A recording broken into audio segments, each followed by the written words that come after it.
Hello, hello, hello. Hello, James. Nice to see you again. You in? Hello, Craig. Can you hear me okay? I can hear you. Yeah, I've got you loud and clear. It's been a while. It's been a week. A whole week. A whole week, Craig. And you wouldn't think it with everything that's happened in politics, would you? It feels like it's been a year, the amount of things that's been happening. It's actually getting hard to keep track day by day, getting more and more astounded by the developments of the world. Usually in a couple of different regions, but we'll get onto that, I'm guessing. Yeah, exactly. And I think it's crazy, isn't it? Sometimes you think, I'll have a couple hours away from just constantly being updated on things and trying to get my head out of it and all the rest. And you can't, because the second you come back, you think, what's happened?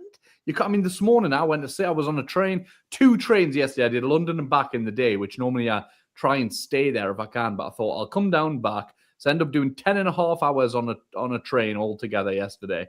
And so, I got home and I thought, I'll have a good sleep. And I did 9 hours, Craig, 9 hours of sleep, which is incredible for me. And I mean, I'm not, this is me without a child here, without any responsibility. So I managed 9 hours and I woke up and the amount of news I had to catch up on because I'd slept for 9 hours. And I thought, that's insane. It can't be healthy. I mean, anybody who's in frontline journalism or anything like that right now must be really suffering.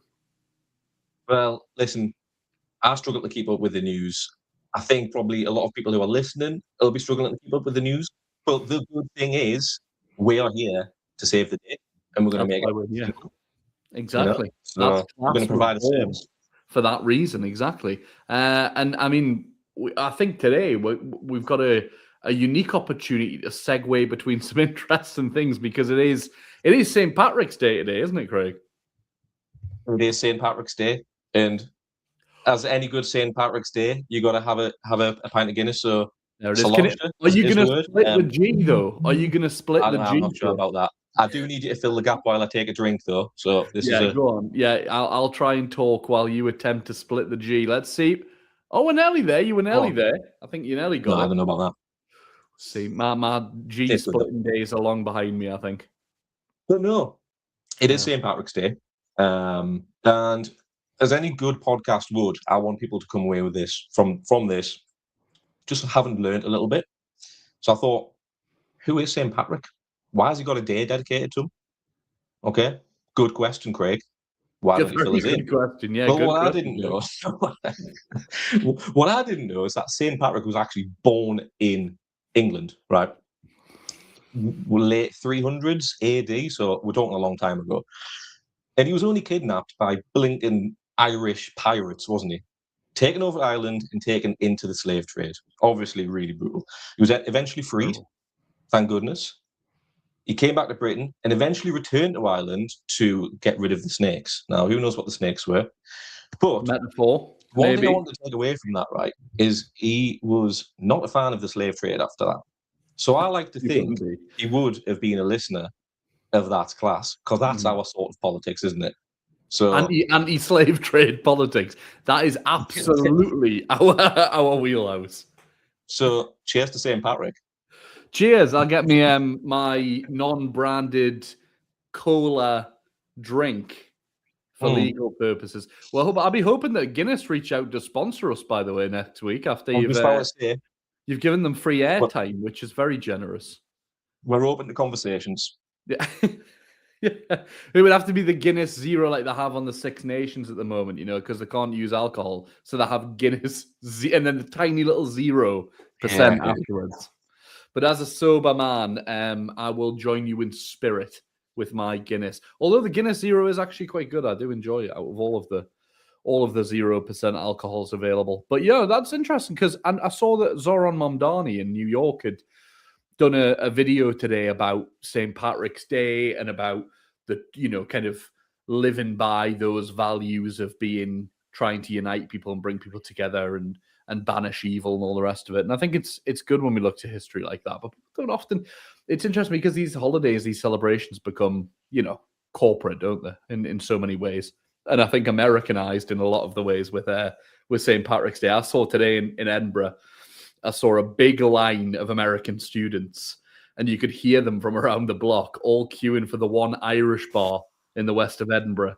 And they all looked like they were keen to go in. All the locals were rolling their eyes and stuff, but it's a bit of fun, I suppose. Look, and people always like to celebrate Irish culture. I think people feel that around the globe, and it must be frustrating if you're an Irishman or an Irish person to feel that. But you know, lots of people feel a connection to Ireland, don't they? Even if they're not Irish themselves. Oh, 100%. There's a spirit about it, isn't that? That's easy to get on board with. But do you know what it is? I think like we don't want to dive straight into heavy on sort of immigration talk, but if you know, in the context of today, when you know immigrants are pushed to one side for not integrating, or you know all these different arguments around immigration, just look at America. I mean, if you look at the Italian culture, the Irish culture that they've taken on, when they first arrived in America, nobody really liked them. No. Do you know what I mean? No, exactly. So let's just give people a chance, maybe. Yeah, the irony of seeing, especially, you know, like in London, like the amount of Paddy's Day adverts I saw in London, you know, for drinking events. I'm thinking, you know, it wasn't even 100 years ago that you had no blacks, no Irish, no dogs posters up, you know, in London, banning Irish immigrants from working in places. So, yeah, I mean, if anything, it could give us hope that, that things change, you know, and we should draw strength from that. But I tell you who won't be celebrating Paddy's Day. I'm going to take a guess that he won't be celebrating Paddy's Day, and that's Mr. Nigel Farage. And that is because Nigel Farage made a bit of a generous term to call it would be a faux pas. I would call it an ignorant insult, where he has this Cameo account. Now, we both know what that is, but for the benefit of our listeners, Cameo is a service that allows celebrities and public figures to record greetings videos for people, right? Sometimes as cheap as 20 quid. You can throw 20 quid at someone who was on, I don't know, an episode of Midsummer Murders in the 90s, and they will make you a video, you know, saying happy birthday and such. So it's quite an interesting way for celebrities and all the way from Z-listers to A-listers to make money. But Z-listers, you say? Yes, you've got me thinking now, James. you've got me thinking. Yeah. I might have to fire up the Cameo account. Get the Cameo going. Listen, we can do a That's Class Cameo if it comes to it, Craig. If energy prices keep going the way that they are, we might have to be honest. But Farage's one has drawn a lot of attention, and it drew attention last year from the Irish media because he did a video for somebody, and because he will say literally anything that you type out in a script. He pretends his grift with this is to pretend to not know what any of it means and to not look into it and just say anything. And I think it costs you about 60 quid, and you can get him to say up the raw, right? A man who wants to be the British Prime Minister literally saying up the raw, which obviously the historical connotations with the IRA, you know, most people will probably understand. But he was questioned about this and he shrugged. Basically, that was his response. But he's not stopped there. He hasn't learned his lesson because The Guardian today have released a compilation of some of the footage of Nigel Farage on Cameo. But they've also managed to get hold of a blooper that they've started with at the beginning of the compilation. And I've got to give our first That's Class warning, Craig, because unfortunately it contains language that I'm sure you or I would never use. Terrible profanity. So we're going to play the video for you, but I have to warn you because of YouTube's strict standards that you must look away if you're offended now because and my parents are probably watching as well, James. Yeah, well, we must tell them that you would never speak like this, would you, Craig? Definitely. I've definitely never heard Craig say these words off camera. So let's roll VT, as they say. You can't. It's absolutely rotten. All I can say is keep your head up, keep believing in the right things, keep acting in the right way. You never know, you might walk out saying road rage terror tour is the best thing that ever happened. Now, remember, if in doubt, kick 'em out. If in doubt, keep 'em out is a motto you believe in. You're simpering for Alexandra Ocasio-Cortez's big naturals. Oh, for fuck's sake, you can't. Wow. Well, Craig, what's your reaction to that upon seeing it? Do you know what my initial reaction is? If you can get him to say that stuff for 60 quid, Imagine what the Kremlin could pay him to say in the European Parliament. That's what are they getting for their money? Yeah. I mean, they've got more than 60 quid. Just chuck them a few rubles. You know what I mean? And and he'll say what you want in the European Parliament.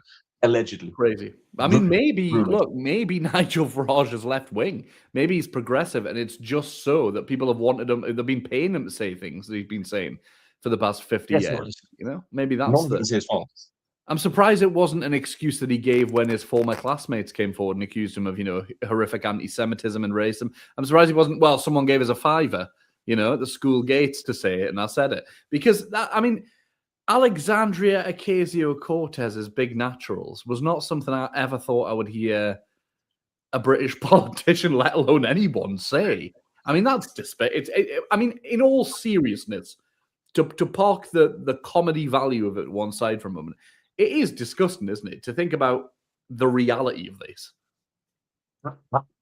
My question is, right, if it was any other British politician, if it was anybody else, any other serving member of Parliament was on video, on tape, taking money to say these things, what would the consequences be? What not just through Parliament and through the government, but what would the public reaction be to say, I don't know, here's Starmer saying up the wrong? Yeah. I mean, it would be, and these people would be the first, wouldn't it? That's the irony of it all, is that Nigel Farage would be the first, and he always is the first to say that Angela Rayner should resign, over not paying enough stamp duty or whatever on a house. All of these people that I mean, Louise Haig, the thing with the mobile phone from years ago, he was the first to say she should resign. The double standards are just astronomical, but we shouldn't be surprised, really. I mean, this is Trump's British pal, isn't it? Well, and it's funny talking about double standards, right? And this isn't actually something that we said we were going to discuss. This just shows you the depth of the chaos and trying to pick things out and keep on top of them. But just on Sunday, the Sunday Times reported that the deputy leader of Reform UK, so Nigel Farage's right-hand man, Richard Tice, has been found to have avoided is the key word here, paying £600,000 in tax. Bearing in mind, that is legal. Like that is he legally avoided paying tax by, and this was the investigation from the Sunday Times, was that his property company had a very rare legal status, which they'd not really seen before with his sort of companies. He then filtered money through offshore accounts and dormant companies, all of the usual weird, dodgy behavior. But the thing is, this is legal. On paper, as far as I'm aware, he hasn't actually done anything wrong. Now, that begs the question to me: how can a system work for working class people where we all have to pay tax? We can't avoid it. We're going to prison if we don't pay tax. Yet the system's set up so that someone with the wealth of Richard Tice, who's a multimillionaire, can avoid putting money back into a system that desperately needs it to a sum of 600,000. I mean, how many nurses would that give the NHS? Exactly. Probably talking probably 6, 7, 8 nurses, which can go a long way. Exactly. And where's the fallout? Yeah, and what he would call efficiencies, small tweaks or efficiencies here and there for his company that, as you rightly point out, are resources for our public sector that we need for our society. Then Richard Tice, the very same Richard Tice, has moved to Dubai. He is the deputy leader of a political party seeking office in Britain. And he's moved away. And we know why you moved to Dubai. You don't move to... Listen, I'm sure Dubai is lovely. I've never been, all right? Like, I'm sure it's nice. But I don't know anybody who has moved there other than for a job or for tax efficiency reasons, as they call it, And to call yourself a patriot and wrap yourself in the British flag and then do that, And his wife, Isabella Oakeshott, they never reminding people that they're married. I probably wouldn't if I was married to Richard Tice either, but she's a very famous columnist. She's often saying things in the Daily Mail and the Daily Express along the lines of, "Oh, you shouldn't need a welfare state. Bags of porridge exist for 39p." And these are the people who want everyone to tighten their belts. And that's the heartbreaking thing, James. Right? Is that I I don't know if everyone who's listening is aware, I make videos on all these different things on Instagram and TikTok, right? And I made a video specifically about this. And you get people who are clearly from working class backgrounds who will defend this behavior to the hill. They will die on that hill of millionaires avoiding paying tax because on paper it's fine. Well, that's how deep people are behind, these politics. And like you said, Reform are campaigning on patriotism and, trying to fix broken Britain. Well, that 600 grand would go a long way to helping fix broken Britain, Richard. Looks like someone's benefiting from. Like to call them. Looks like someone's benefiting from broken Britain, if you ask me, And the thing is with politics, and this always winds me up, and you get it a lot with the Trump world as well, the MAGA world. It's as if it's in a vacuum, right? It's as if Donald Trump's behavior should be measured as if he's a random man on the street, right? These are the people who have the power, the literal power to change our lives. A decision tomorrow could change their lives. I mean, how many people right now are feeling the effects of Donald Trump's power in the world, right? Many, many thousands, millions even, who are feeling the impact of that. And even down to economic policies and the knock-on effect of those, even just not understanding things as a politician, taking somebody like Donald Trump and his clear lack of understanding of the impact on all of us with regard to energy prices, let alone the loss of life in the Middle East. James, and it's funny, right? Because we're talking about, decisions being made, right? And I think it's important to have like perspective on how much things cost, right? So like decision gets made by Donald Trump to start a war in Iran.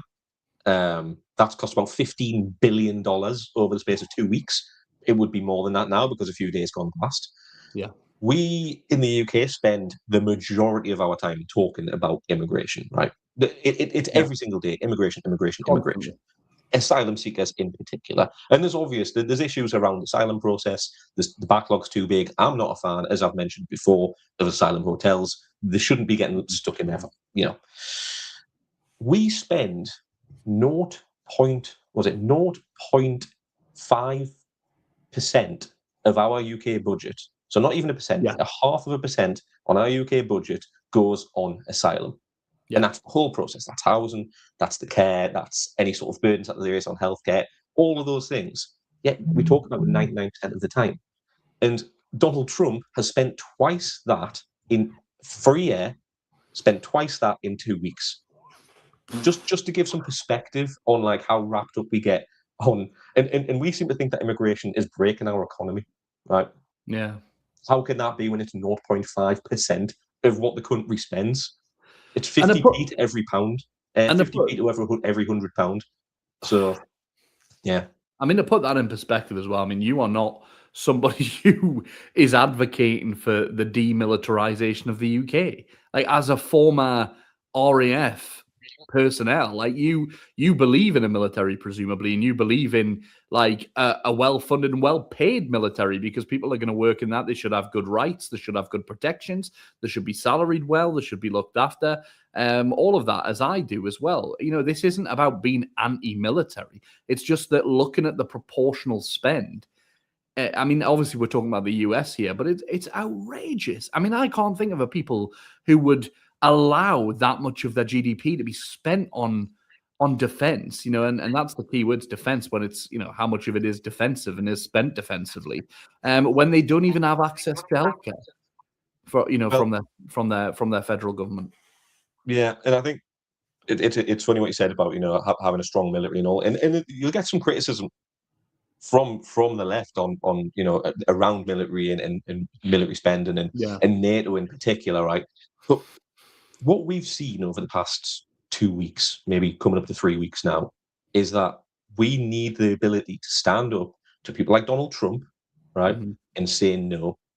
Now, we've actually got a clip, which I don't know if we can cue it up after this, but of Donald Trump criticizing the UK's response to Iran. Now, if we had a stronger military, he would not be able to say that America or NATO. Because, to a certain extent, he's got a point. America's military is the vast majority of what makes up NATO, right? Yeah. We should be able to stand on our own 2 feet with Europe and say no to Donald Trump and to be able to have that that independence. Yes. I used to think but that isn't the case right now. No, it's not. And I used to think that collaboration was the way, right? So post World War II, we saw what ended up happening in World War II anyway, right? A global conflict where everybody had to get involved anyway. America ended up getting involved because they got attacked in Pearl Harbor, regardless of the fact they didn't want to get involved initially. Everybody ended up having to get involved to solve this problem that would affect everybody, right? So I always thought, based on that and looking at the formation of the UN and NATO post World War II, that you would actually solve these problems collaboratively, right, with people who have your values at heart. But Donald Trump, unfortunately, one of the things that his election has proven is that we can't rely on that. We can't rely on other countries going the same way as us or sharing our values. And it might be the other way in future. We might have a government here.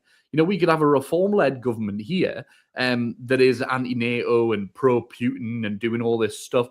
And the likes of Germany and France might feel isolated from us, right? You cannot rely on that solely. So I do now believe that the countries have to have their own militaries in this world that we live in, and they should be well supported and should be able to stand on their own 2 feet. But yeah, that if we had that, we wouldn't be relying on America, as you say. But I think we've got the clip. Do you want me to throw that up there? I think I can cue it up. With the United Kingdom, because the United Kingdom, 2 weeks ago, I said, why don't you send some ships over? And he really didn't want to do it. I said, you don't want to do it. We've been with you. You're our oldest ally. And we spend a lot of money on, NATO and all of these things to protect you. I mean, we're protecting them. We're working with them on Ukraine. Ukraine's thousands of miles away, separated by a vast ocean. We don't have to do that, but we did it. Well, Biden did it. I mean, I have to be honest with you. Biden got taken to the cleaners. But we worked with them in Ukraine. We don't need to work with them in Ukraine. And then they tell us that we have a mine ship around and they don't want to do it. I think it's terrible. No, I was very surprised. I told him, we requested 2 aircraft carriers, which they had, and he didn't really want to do it. And then right after the war essentially ended, meaning they were obliterated, he said, I would like to send the aircraft carriers. I said, I don't need them after the war has ended and won. I need it before the war. So I was very not upset, I was not happy with the UK. I think they'll be involved, yeah, maybe. But they should be involved enthusiastically. We've been protecting these countries for years with NATO, because NATO is us. You can ask Putin. Putin fears us. He has no fear of Europe whatsoever. I was very surprised. Yeah. I mean, aside from the slurring of words and the complete incoherence of most of what he says, and seems to be that way every day at the moment, it's just mad, isn't it, to think that, they're our biggest ally. You can say one breath, they're our oldest ally, our biggest ally, most important ally. And then call them stupid, belittle them and all the rest of it. And listen, I am not someone who's ever felt particularly, patriotic when I hear the national anthem or when I see our flag flying or anything like that. But I tell you what will make me patriotic and what will rile me up is stuff like that. Because, how dare you call yourself an ally and act like that? Honestly, James, right at the start of the podcast, we said that we're struggling to keep up, right?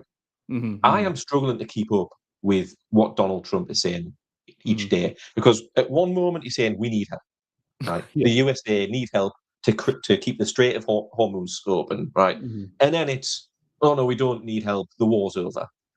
And then the US embassy gets bombed somewhere in Iraq or Afghanistan, and then he needs help, and then he doesn't need help. And the latest I've seen today is that he doesn't want anybody's help.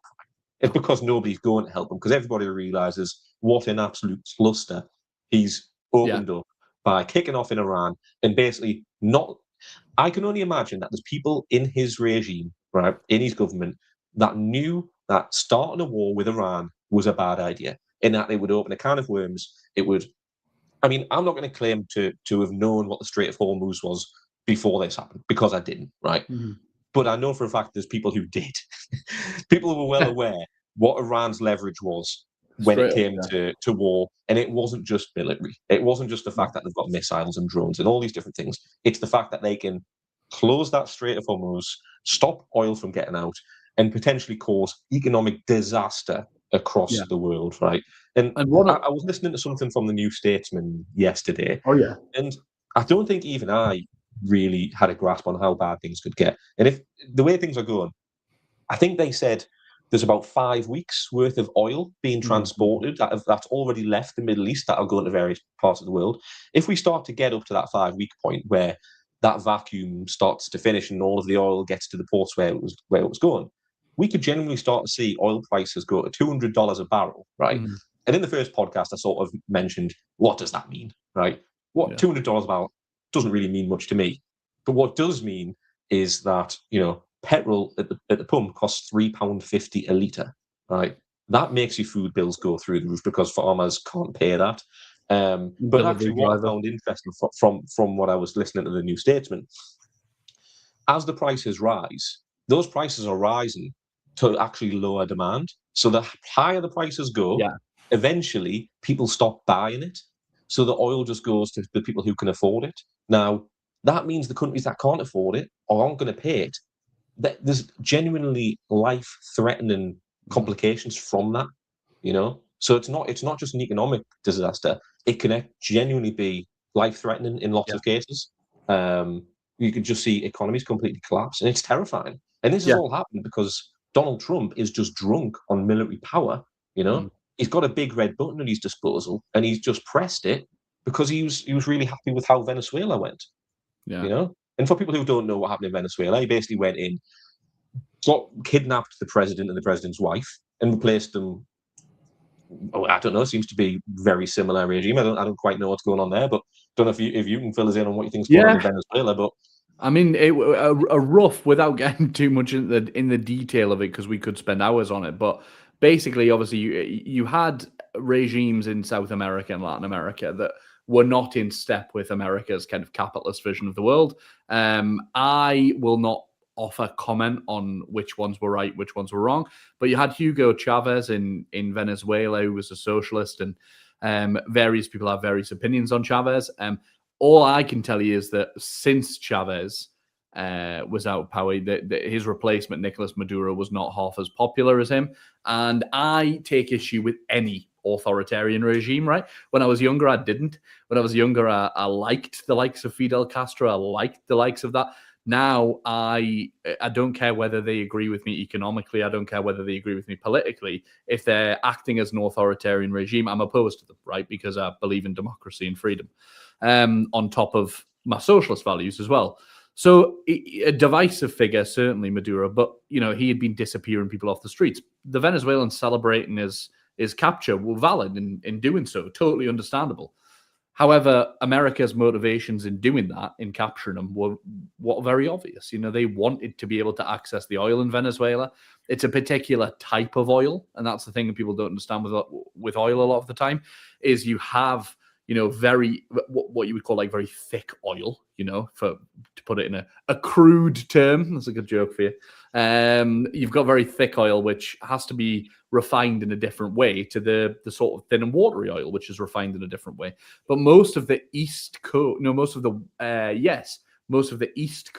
U.S. refineries were in need of that kind of oil in Venezuela, right? It was a supply and demand issue. It was inevitable it was going to happen. But the way that he did it was what they call a decapitation strategy, which worked in Venezuela, right? I don't think it was right. I don't think it was ethical, but it happened and it worked as far as the American objective was concerned, which was removing the leader, and then a new regime or a different leadership comes in, even if it's a continuation of the old one, who will work with you because the other one is gone, right? So that's what they did there. They're now working with Venezuela. We'll see how long that lasts. But in Iran, he wanted to do the same thing, a decapitation strategy, right? They killed Khomeini within days of the war starting. What's happened? It's continued exactly the same. And as you spoke about last week, Khomeini's son's now in charge. They're trying to, it seems, bait him out of wherever he is by putting things out in the press about maybe being gay and being disfigured and all this weird stuff that's coming out. But either way, they were obviously not banking on the fact that there would be a replacement leadership that would continue with this. But you have to remember the difference between Iran and Venezuela. The Iranian regime is a theocratic one. It believes that what it is doing is God's work. It believes it's a holy war that they're fighting. These people are radical clerics, and they believe they have a God-given right in a similar way that Donald Trump seems to as well. And you don't get people like that. It's a bit like Japan during the Second World War. If somebody's belief and ideology is so strong, you don't get them to surrender by bombing them. That's not how it works. Yeah, I think it's what's worth doing, James, right, is like just taking a step back and looking. I mean, we're 3 months into the year. Donald Trump has decapitated, is that what you want to call it? Venezuelan president, kidnapped the Venezuelan president, put in his own guy, essentially. Threatened to invade Greenland, pushed Europe as hard as possible, pushed NATO as hard as possible, kept threatening. I feel like that is still on the back burner. You probably move on to that one. He started an illegal war in the Middle East and made essentially all of the key players fire missiles at each other. Dumping the world into a potential recession. And now, just before bed last night, I saw a lovely clip of him talking from the Oval Office about his next potential venture, which I will cue this up now for people to see. Now, I found this genuinely terrifying because at what point does this stop? Like this military action, if this was any other country, you would think there's an evil warlord just taking on countries at his own will, which is exactly what's happening. But I'll put the clip on for people to see. Cuba is in its own way, if beautiful. The United Kingdom. Oh, hang on. We don't have the clip, unfortunately. Okay. It was. I can go through what was in the clip actually because I saw it as well before we came on. It was the Cuba position, right? So he was asked about Cuba and what he thought would happen in Cuba, right? Journalists who ask these questions are just kind of trying to figure things out. But with Donald Trump, a lot of the time they're not expecting the answers that they get, and they certainly weren't expecting him to be as frank as he was, and I think as honest as he was. He literally said that if he wants to, he will take Cuba, were his exact words. And then they said, take Cuba? The journalist who asked the question followed up with, take Cuba? And he said, yeah, take it. And then I might free it. I might keep it. Literally, I might keep it. I think I've got the clip. Yeah? John, I'll play the clip. Go for it. Cuba is in its own way, if tourism and everything else. It's a beautiful island, great weather. When will the United States do it? I do believe I'll be having the honor of taking Cuba. That'd be good. That's a big honor. Taking Cuba. Taking Cuba in some form, yeah. Taking Cuba. I mean, whether I free it, take it, I think I could do anything I want with it. You want to know the truth? They're a very weakened nation right now. They were for a long time. You know what it reminded me of when he said, and he does this sometimes, obviously his parlance, his phrases are all very repetitive and all very similar. Say what you want about why that is. But I was reminded when he said, if you want, when he said, if you want the truth, if you want, if you want me to be honest, I could just do this. When he said that, it reminded me of when he was put in court and asked about the E. Jean Carroll rape accusations against him, and he said, "Oh, she said it was very sexy. If you want me to be honest, she said it was very sexy to be raped. That's what she said, didn't she? That's what he said on that stand." And it's that kind of moment of like, it's so overpowering for him, even the excitement of the thought of dominating his will over the rest of the planet, that he can't help himself. He can't help but say, this is what I could do. I could do what I want, basically. Like when he said he could shoot somebody on Fifth Avenue or whatever and get away with it, he knows that he can do whatever he wants. Yeah. And it just begs the question, doesn't it? It's like, at what point, what leverage does his government have over him, and at what point will this be stopped? Because it feels to me that like invading Cuba, what point? I mean, we've seen today, was it Joe Kent resigning? Joe Kent, yeah, the US, basically the head of their counterterrorism division. So he has resigned, saying that he doesn't agree with the Iranian war. This is a guy, it's counterterrorism, right, that he was in charge of. And he's saying that Iran, the Iranian regime, did not pose a threat. It didn't There was pose no a threat. imminent threat from Iran to the US. Yeah, that's it. No imminent threat from Iran to the US. That's not saying... This is a guy who is like counterterrorism. He's opposed to Iran in every way, shape, or form. That's not saying that Iran's fine. That's just saying that their reasons behind bombing it and bombing the civilians of Iran are absolutely non-existent. So, I mean, and this is the thing, right? This is the prediction I'm going to make, is that in the next few days, he'll be called out for having Trump derangement syndrome or whatever it may be, and he'll start to smear Joe Kent. This guy's a veteran. I'm not sure. Was he an ex-Navy SEAL? Yes. I'm not 100% on that, but Lifelong he served his time in Republican. the military. He's a Donald Trump appointment. So Donald Trump himself has appointed this guy into the head of counterterrorism, like a head counterterrorism role. He's been a Donald Trump supporter all the way through, but Iran has been the tipping point because there was no imminent threat from Iran to the US, and now we've got, like I've already said, the world's economy is plunging down the hole. You've got American lives being lost overseas, which never goes down well, obviously, in America. Yeah. And from what I can gather, I think it's the same in the UK, to be fair. People vote around gasoline prices, petrol prices, basically. When the prices go up at the pump, people don't like it. And that's what's happening in America right now. So yeah, I think it's just interesting to see that Donald Trump is being backed up over Iran. This isn't an easy ride for him, and I hope that there's people within that American government that can see sense and will start putting pressure on internally. What that looks like, what that'll make Donald Trump do, I don't know. No, but that just seems to be the only leverage that we've got. It is shocking though, isn't it? And it's an indictment of how our world works, really. That the thing that bothers everyone is money, right? And I get that, right? Look, I feel it. I feel it when, I have less money. I feel it when people are on the bones of their backside already, and then they're made to suffer more. But it does astound me because the people, who, I don't know Joe Kent's motivation resigning. It could be idealistic and all the rest of it, but he's fought America's wars in the past. He's a Trump supporting Republican. Forgive me if I don't believe that he suddenly developed a conscience. But it's when billionaires and when corporations and companies start being bothered about the fact that they're losing money and that this is impacting them. That seems to be the thing that always holds people up like him. It did the same with Thatcher, right? Over things like poll tax.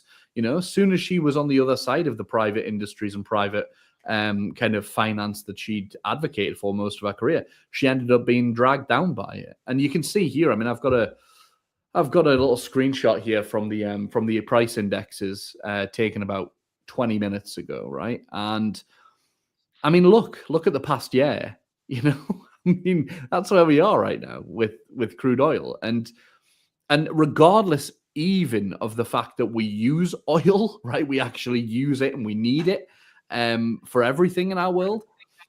The fact that this is a financial market that is doing this as well. Most people who had money in that will be losing money, but there will be a large portion of people as well on Wall Street who are shorting that and who are betting against it and who are now making a load of money from this, and we know that Donald Trump's government has already been accused many times, and I think we will be shocked and staggered when we eventually find out the toll of the damage in a few years' time, once he's out of office. I hope he's out of office. We will find out exactly how deep the corruption goes, but I would bet there's a lot of insider trading benefit from this, and people who knew that this was going to be the impact on the economy. Yeah, I mean, it's funny, James, as well. I mean, I've mentioned it before, but just for the benefit of people listening, today my day job is working for trade unions and supporting manufacturing jobs, particularly with the chemical industry. And just today, there's sites around Teesside, which is where I used to work in the chemical industry as well, that are announcing that decisions are going to be made about whether or not to keep particular sites open based off what's going on in Iran. Obviously, there's ongoing issues in the chemical industry anyway over energy prices, industrial energy prices. But this is something, right, that is affecting people now. People are potentially going to lose their jobs this week, next week, because of this. And we're not talking just 5, 10, 15. We're talking about hundreds of families that are going to be losing an income because of the rise in prices for energy in industry. You know what I mean? Like, because of the actions our of a man. manufacturing industry is already at breaking point, right? Already seriously struggling. This is a tipping point. This is going to tip places over the edge, and jobs are going to be lost. And once they're gone, they're very, very hard to get back. Yeah, and these are the actions of one man that do that. That's mad. You know, you like to think, don't you, that we've moved on from medieval times where one king wakes up on the wrong side of the bed and thousands of people die as a result, or thousands of people are thrown into economic turmoil. But that's not the case. It still very much works like that right now.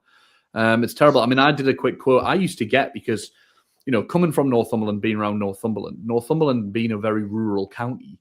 I think, is Northumberland the biggest county in England? I think it might be. You can probably fact check me on that, Craig, but I feel like it is. And certainly, you know, many of the homes are not connected to mains gas, right? And they're not connected to the main line. So if you are in one of those homes or cottages, a cottage I used to rent, I had to supply my own. In one cottage, I had to supply my own gas bottles, right? So kind of big Cala gas bottles. You would get 2 of them and then you would replace them when they were empty. And then another one was kerosene, right? Big kerosene oil burner at the bottom of the garden feeds the boiler. And now I'm in the middle of a city, right? So I don't need any of that. But those people in those houses have to buy their oil from oil merchants. And I just went back to the old oil merchant I used to use just to get a quote. Now, I used to pay, I think, in 2019, before the pandemic and throughout the pandemic, I remember paying £225 for 500 litres of kerosene, right? I just thought I'd do a quick look for a quote. And I can show you now. No.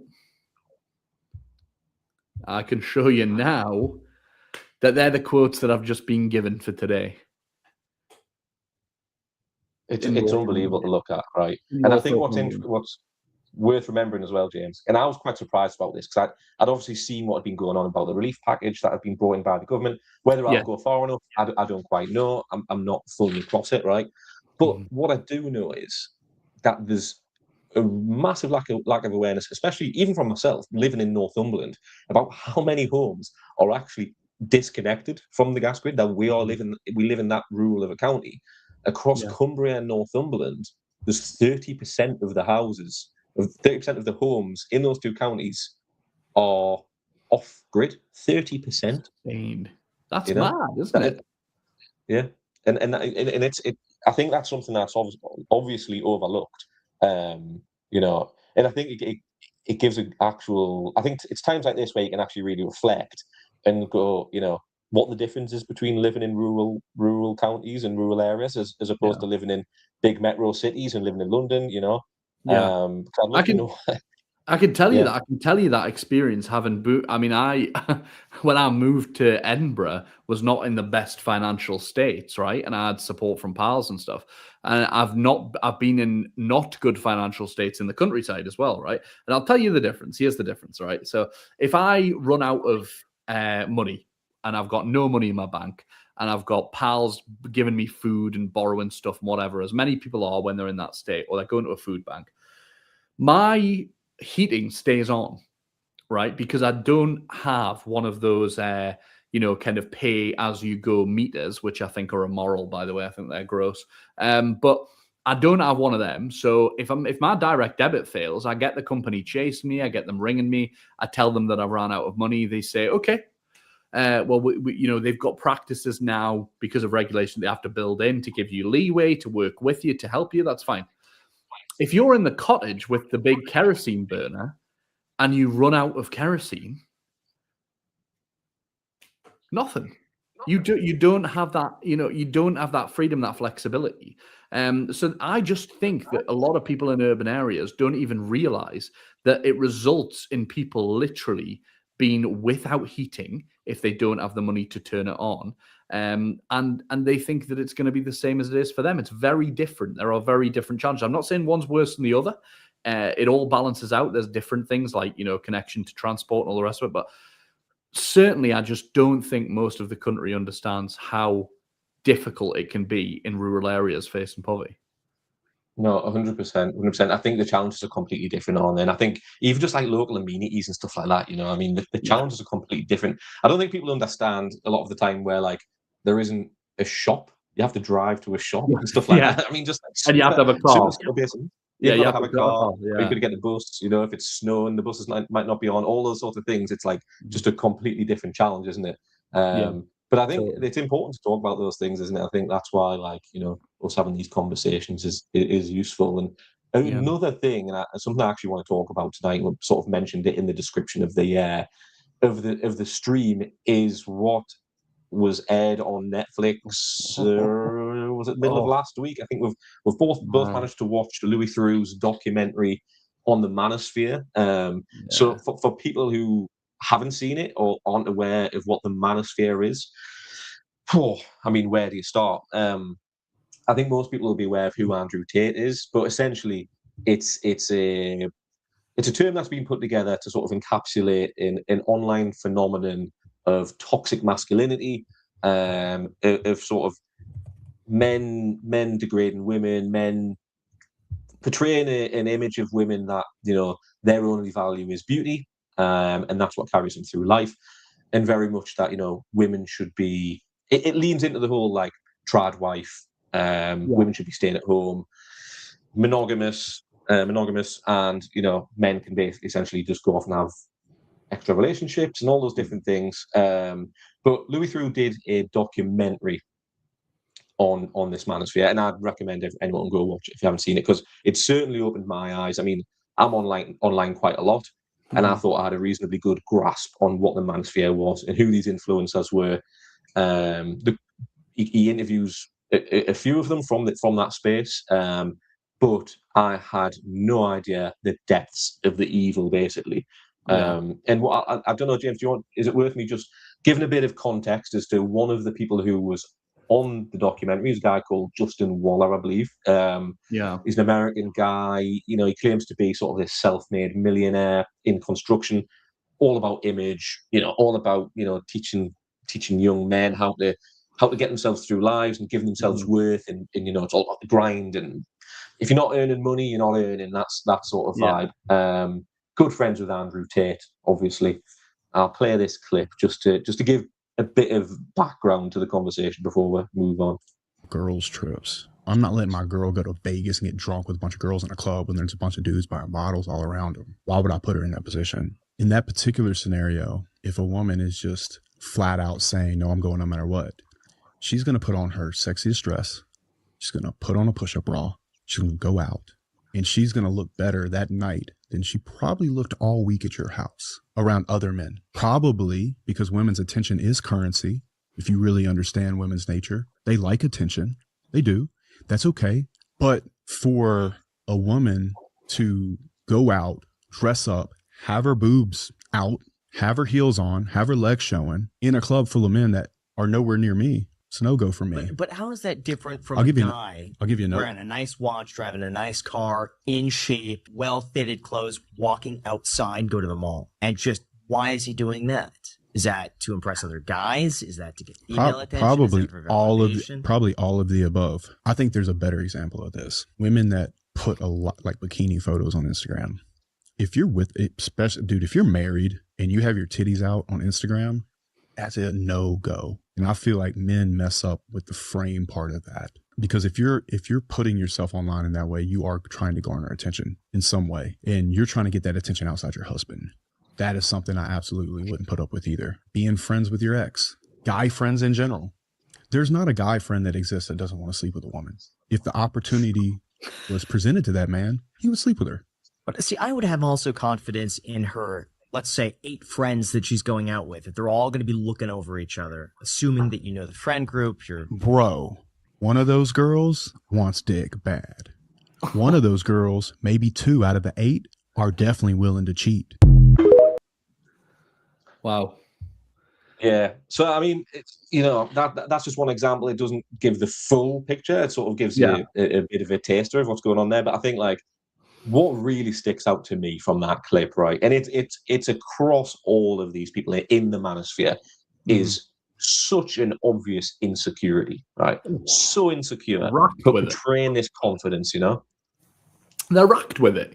I talked about this on an episode of a live stream that I do on Substack with my friend Ahmed Baba, who's across in America, and he's talked out against a lot of this stuff, right?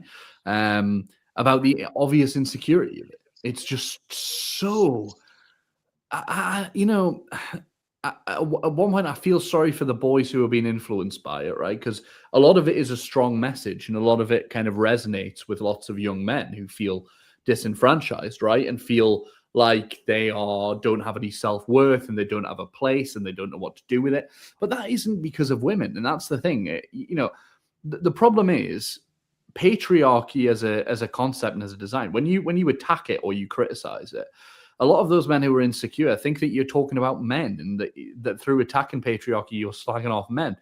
I love men. I love being a man. I love everything about my male friends, and you know, those who conduct themselves and carry themselves with dignity and respect and manners and all of that. But the idea that women are somehow a blame for the very fact that patriarchy has put men in this position, because it impacts men in the same way it impacts women in a different way, but it still affects them, and it makes men feel like they don't have value outside of a very specific gender role, right? Which is about provision and providing something for women, right? Traditionally, women, it's about providing your partner with security or money or whatever it is, or you know. But they never talk about providing somebody with safety, with love, with compassion, with all of those values that everybody knows that you would look for in a relationship. And the sad thing, the reason they will always be, and this is my one takeaway from the thing that I didn't think about beforehand, was that the reason they obsess over women and men not being able to be friends, right? You can't be friends with a woman if you're a man because you're only wanting to sleep with her. A woman can't be friends with a man because she's obviously naive to the fact he's trying to take advantage of her. All of that. I was thinking about it as somebody who has lots of women friends and is very lucky to have lots of women friends. And the reason they don't like that or don't want that to happen is because as soon as you are friends with a woman, all of that falls away. They need to separate these young men from women so that they don't realize that what they are selling is bullshit. Justin Waller thinks that women want a Ferrari, right? And that's all they want.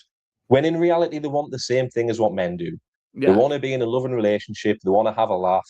They want to be listened to. They want to be, you know, you want a partner that takes care of you emotionally and can share and go through struggles together and go through the good times together and just be a partner, you know, and support each other and go through battles. He seems to think, and he hones in on this alienation, this disassociation from society that lots of males are going through, right? Lots of young males. And that's, and again, you've already said it, but this is not because of women. This is because there's no jobs out there.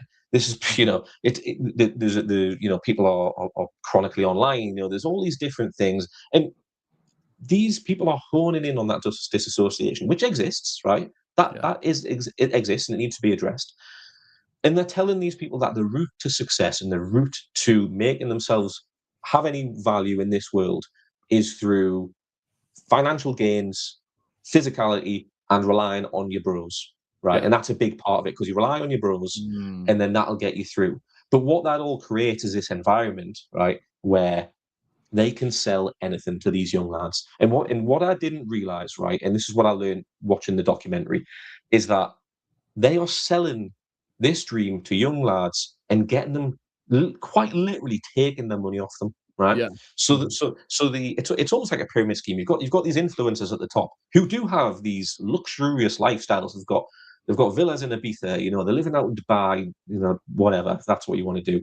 But it looks great. They're renting a Ferrari and you know, they're getting pictures in private jets. They're living these lives, right? But how they are getting there is not by trading crypto. It's by tricking young lads into thinking that trading crypto is the route to success and getting a monthly fee while they're at it.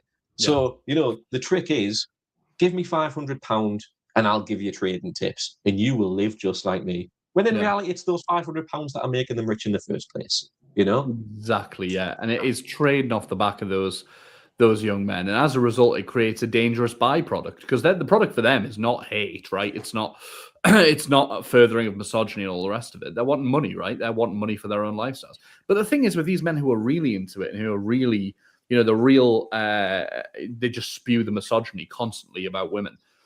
The thing that, and I saw somebody say this about it, I can't remember who said it online, but she had said that, isn't it funny that it all centers around women still? Like the fact it's like, yeah, get rid of these women, but get these things because you'll impress women. Like it all comes back around to trying to convince women to be around you more and to create a version of yourself that you think women will want to be around, right? But the idea that women want to be around someone who does stuff like that and acts like that it's kind of a self-fulfilling prophecy because they'll be like, women are bad, they don't want to hang out with you. The more that you listen to them, the more you're involved with them, you become a worse person. So no woman wants to hang around with you. So it becomes that self-fulfilling prophecy. And I just think as well, listen, each to their own, but the very fact that they all buy the same thing, they all get the same haircut or hair transplant maybe, and they all do the same stuff constantly to try and show other men and try and boast to other men that they've got something they haven't, just feels to me like a chronic lack of personality. Because Craig, if you gave me £1 million today, I know exactly what I'd spend it on. It wouldn't be Ferraris, right? It wouldn't be things that I don't like. I have interests and I have hobbies and I have things that I could spend money on immediately that I know and that I enjoy. But they're for my enjoyment, right? The Ferrari, listen, I'm sure there's lots of people out there who like Ferraris. Not for me. I like other cars. I like other things. But those people who get the thing that they think other people want. And it's performative. It's all about the performance and what other people see them. And you do wonder if these people were isolated from everyone else in the world and on their own in a room, what would they do? Like, what would they be without other people's validation? Yeah, 100% agree with you. I think like there was one particular moment that really stuck with us as well off the documentary. And there's a moment where that guy, Justin Waller, was speaking to a couple of young lads, and he sells this whole thing about women being born with their value. So they're born with their value because it's their beauty, and that's what they bring to the world, right? And there's even a point where he looks around and says, "Look around. There's nothing here that's been built or designed by a woman." He's probably wrong. Well, he will be wrong, right? But the point where he said, women are born with their value. And he points at these two young lads who are followers. And he says, nobody's taking you on a private jet. Nobody's taking you on a yacht. And these guys are like, yeah. Like, you know what I mean? But it wound me up because I think about my daughter and she's beautiful, right? She's a beautiful girl. I absolutely love her. But I know that her only value in this world isn't her looks. She's going to go through the world and develop different interests and have ideas and input out into the world. Her value isn't just her appearance, right? And that is such a dangerous idea to put into the world because all you're doing there is just attacking women. And you know what it is? Women might not want to go on a private jet with your mate. That isn't the goal. A lot of women won't. You're a weirdo. Pack it in. Yeah. Let's get them on next week. So I can I'd love to, mate. I would love to because I especially love how I have an ability to wind these people up, especially when I counter them because I'm fat, right? And here's the thing, that doesn't fit into that worldview at all. And it's so funny, dude, how they react. I was on a stag do a couple of years ago. This guy is going on about how he's been to the gym 6 days a week and he only eats this and he's fucking miserable, right? He's doing this and that. And I'm like, all right, okay, what's the goal and stuff? And he's like, well, get laid, man. Like, obviously. And I'm like, are you getting laid? And he was like, no, because women these days, they're like, and I'm like, what's the point here then? What are you doing this for, bro? And he was like, well, because you've got to have a 6-pack and you've got to have, and I was like, okay, right. Well, I mean, I don't, and it hasn't ever stopped me from that. So I must tell you that I think there's a flaw in your argument. And he was like, no, you can't possibly, you mustn't have any success with women because, he couldn't fathom that. But I'm like, do you know why that women don't have an issue being around me? it's because I'm not, and insert expletive here, because you are acting like that. You're angry all the time. You've clearly got issues you've not dealt with. God knows what your psychologist would come across if you sat in a room with them for 10 minutes. Like, you are a mess of unresolved issues, of insecurity, and of anger. And who the hell wants to be around that? Because it's dangerous, because we know how those people act and how they conduct themselves. But not only that, Jesus Christ, it's boring. You know what it is? It is boring. Like, being funny, having a personality, all of that is far more valuable. And as you say, you raising your daughter, you're seeing milestones in her development that are nothing to do with appearance or performance to other people. They're about her personality and how she looks, and in our own life, and how she perceives the world. And they're the things that will make her unique as a person. They're the things that will make her enjoy our life and bring value to her life. And it's not about some bloke and his validation that you can give. So women are moving further and further away from that, because they realize that. A lot more of them are realizing that. And some of the women who were around these guys on the documentary were clearly aware of that as well, but were playing, ironically, a game in the other direction, which was like, fucking, I'll just put up with this shit for a couple of years or whatever, extract the money and then move on, which you can't blame them for doing. But the idea that men can't find their value anywhere else than women is the weakness. That's the weakness. Yeah. And women themselves right now, buying houses with their friends, they're moving on their own, they're living solo life and living it very happily, because they know that they no longer need value from men. And if men did the same, we would all end up in healthier relationships, I think. Heaven forbid, independent women there. Who would have thought? I think Beyonce said it first, didn't she? I think. Yeah. There's a very famous fitness influencer called David Goggins, whose catchphrase is, "Who's going to carry the boats?" Right? Yeah. One of my mates said to us, we were having a meal, and he said, half joking, he's into his fitness and stuff and does running and all that stuff. He's like, "Who's going to carry the boats, Padda?" It's my nickname. I don't want to carry the boats. Yeah. I don't want to carry the boats. Yeah. As I took a sip of my red wine, So I'll leave it with that from me. That's but just before I go, and I know you'll have a few words to say. But thank you again for everybody joining. And if you haven't subscribed, drop a little subscribe, because it goes a long way. And I'd like to see you next week, and I'd like to see you again next week. I'll be lovely here. Chat. It's been lovely. It always is. And I know we cram a lot in to that hour, but we want to have these chats. We're having them every week, and it builds up as well. But please, everyone who's listening, and we are getting this out as a podcast episode. We'll be releasing the 2 episodes together, is the plan, side by side. You know how these things work technically. We often have challenges that we have to overcome. But we'll be dropping the first 2 episodes side by side in the coming days, hopefully. And then once they're up every week, we'll do the stream, and then we'll upload it as a podcast. And it should go to all of your usual podcast streaming services. Spot on. Well, thank you very much. Class. And that's class. That was class. I enjoyed it. And you know what it is? It's class every week, mate. So I'm looking forward to next week already. But let's hope the world doesn't end between now and then. Fingers crossed. And happy Paddy's Day, everyone. Happy St. Patrick's Day. See you later.